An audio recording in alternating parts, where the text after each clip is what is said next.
Well, most parents are guilty of it, allowing their children more screen time than it is recommended. But it can have serious effects as more youngsters develop behavioural and mental health problems. Now, a program here in Perth is hoping to tackle the issue. I'm pleased to welcome the founder of the Emotional Literacy Academy, Tennille Bentley. Hello, Tennille. Hello, how are you? I'm very well, thanks. Tell us about this program.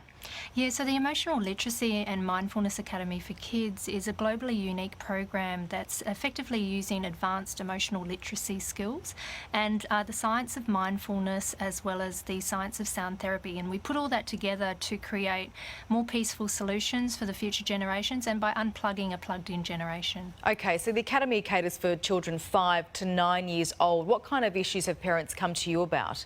The biggest issue that I see has really been around children's emotional regulation. But the thing is that's almost like a cover for what's really happening, where a lot of it is they're really hardwired. You know, there's so much noise exposed to them in today's world, which is affecting them, emotionally. It's helping, and they're not understanding their emotions either. So those are some of the toughest ones that we face. But the biggest thing is the video game addictions. Okay, so specifically, what do you do in this program? So we use skills within teaching them in a really fun, interactive way with Jazzy and Pinky and the energy ball. And the energy ball teaches them the ability to first of all recognise their emotions through the use of their energy ball, and then also to understand other people's emotions.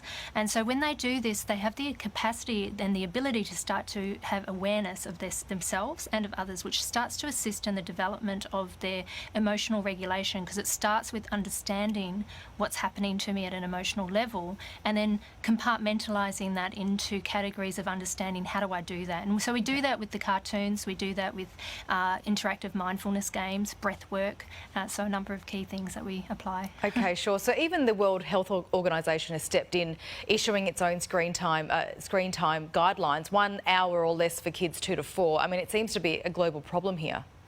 It really is, and it's one of these things that we have been presented into the world of digital, and I write about it in my book In Digital Consciousness, that it is actually, we weren't ready for this in many ways, and we've kind of stumbled our way through, and we're kind of learning as we go. So there's no right or wrong, but what it requires is more educated approach and an awareness at home and at school as to how much exposure we give to these kids, because it really does impact them, especially at the developmental phase of their brain. Yeah, it sure does. All right, Tennille Bentley, thank you so much for coming in, and good luck with the program. Thank you so much for having me.